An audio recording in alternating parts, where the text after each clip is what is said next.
What if you could instantly switch between your best case, worst case, and most likely business scenarios in Excel without retyping a single number? In the next 60 seconds, I will show you how Excel's Scenario Manager makes that possible, saving you hours of manual what-if guesswork every single week. Most people doing what-if analysis manually change their input values one by one and then scramble to remember what the previous numbers were. That's slow, messy, and error-prone. Every time you want to compare a different scenario, you overwrite your data and lose the previous results.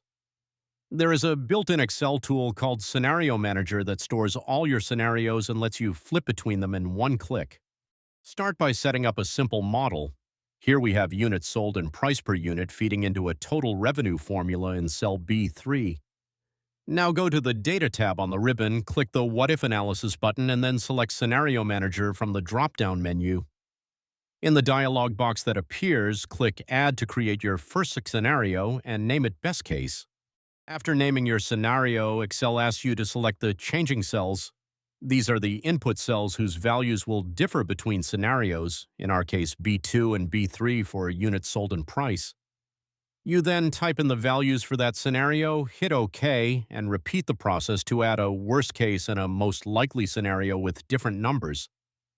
Each scenario is saved independently, so none of your data ever gets overwritten. Now back in Scenario Manager, simply select any scenario from the list and click Show. Excel instantly updates your spreadsheet with those values and recalculates every dependent formula automatically. You can also click Summary to generate a beautiful comparison table showing all scenarios and their results side by side in a brand new sheet.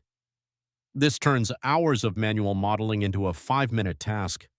You just learned how to use Excel's Scenario Manager to build professional what-if analyses and compare multiple outcomes without ever losing your original data. If this tip saved you time, smash that like button and subscribe.